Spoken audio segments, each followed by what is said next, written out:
during urgent emergency situations like today, the DOE should have the power to cap the premium or income.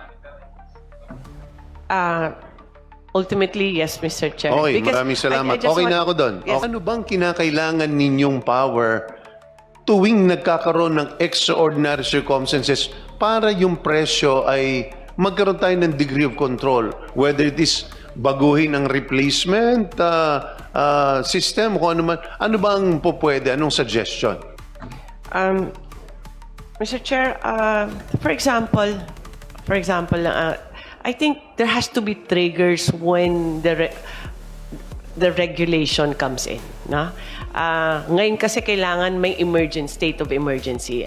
So halimbawa, like on the excise tax that was passed by Congress here, ang trigger nun, $80 per barrel with a certain average. Pwede naman something like that, Mr. Chair. For example, why am I'm considering that? Kasi we have been, over this past couple of weeks, we've been trying to dissect where are the problems in the industry. It's not just Petron, Caltex, and Shell. Those are companies that have their own gas stations. But we have half of the country, which serves far-flung areas in Mindanao, and Visayas, and in Luzon. Those are independents. Diyan po, hindi lang po may importer ka na, may trader ka, may bulk distributor, and then the gas stations.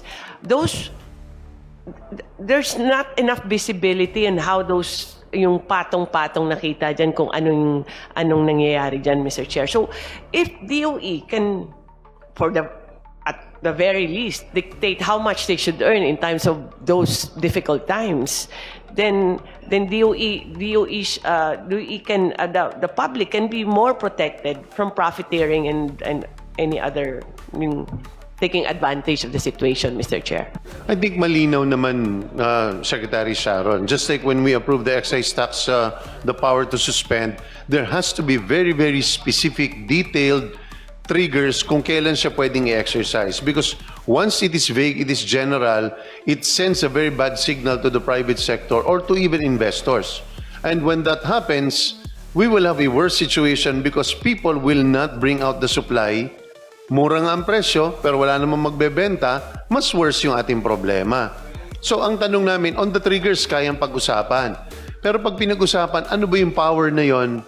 So tama bang interpretation ko when you say that during urgent emergency situations like today, the DOE should have the power to cap the premium or income?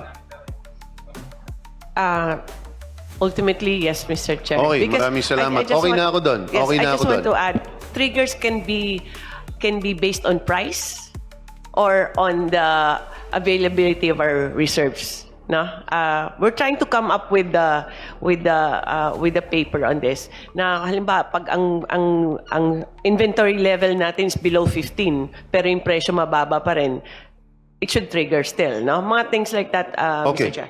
Okay, maraming salamat. Congressman Toby.